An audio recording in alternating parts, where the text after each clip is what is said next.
بسم الله الرحمن الرحيم، والصلاة والسلام على سيدنا محمد صلى الله عليه وسلم. أعزائي طلاب الصف الثالث الثانوي العام والأزهري، أهلا بكم في كتاب التوقعات في الفيزياء.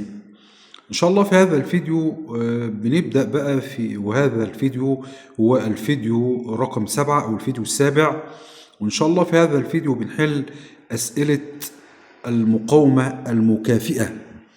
طبعا المقاومة المكافئة يعني احنا هنراجع بس توصيل التوالي وتوصيل التوازي وكيفية حساب كل منهما.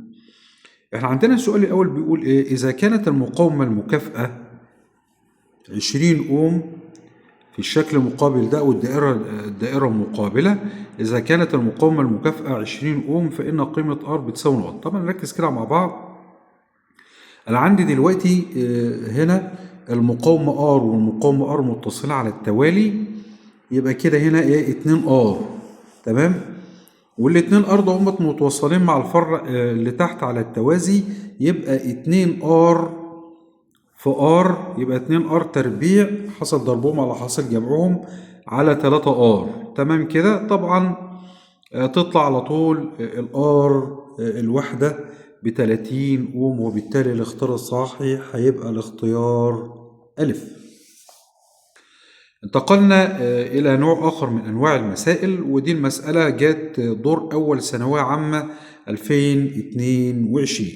بيقول سلك من النحاس منتظم المقطع تم تشكيله على شكل مستطيل كما بالشكل، تمام. الشكل اللي هو معايا اللي هو الكي طبعا واي ام اكس، بحيث كان طوله ضعف عرضه، يعني بحيث كان الطول، يعني نفترض ان الطول ده 2 والعرض 1، تمام. بيقول لي حتى نحصل على اكبر مقاومة كهربية يجب وضع المصدر بين نقطتين. طبعا هذه المسألة بتعتمد على ان احنا بنجرب التوصيل بين كل نقطتين من النقاط الموجودة معنا. يعني احنا لو احنا جينا نوصل مثلا بين الكي والام، هيبقى فوق الفرع ده، الفرع هو دي التوصيل الصحيح. وجرب بقى الباقي حضرتك هتلتقى اقل من كده. يبقى هنا لو التيار دخل من هنا هيبقى الفرع ده كده 3 اوم والفرع ده 3 اوم، يبقى 3 اوم في 3 اوم على 3 اوم زائد 3 اوم تطلع 1.5، وهو ده الاختيار الصحيح. وحضرتك تجرب بقى باقي نقاط الحل. بعد كده دخلنا على السؤال رقم 3 برضك تجريبي 2023. بيقول لي في الشكل المقابل أي الاختيارات التالية يكون عندها المقاومة بين طرفي النقطتين A و B مقدارها 5 أو. احنا عندنا R1 و R2 طبعا دول متصلين على التوازي، وR4 و R3 متصلين على التوازي. أنا عايز بقى إيه حاصل جمع التوازي الأولاني دهوت R1 و R2 وR3 وR4 وR3 وR4 حاصل مجموعهم يطلع 2.5. فحضرتك برضك هتعتمد على عملية التجريب، يعني بمعنى هنا هنا الحل الصحيح أو الاختيار الصحيح هيبقى الاختيار باء. وهنقول فكرة الحل ماشية ازاي. هو بيقول لي هنا مديني R1 وبيقول لي هنا تكون قيمة R1 وR2، تمام كده.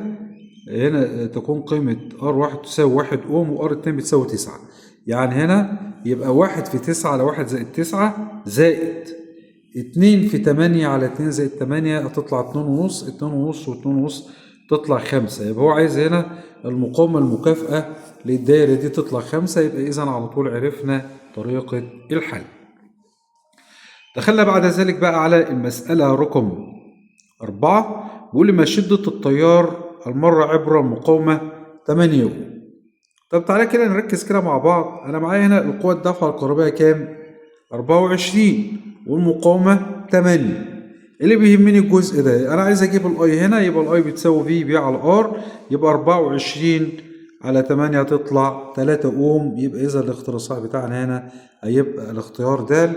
وإحنا بنشكركم على المتابعة، والسلام عليكم ورحمة الله وبركاته.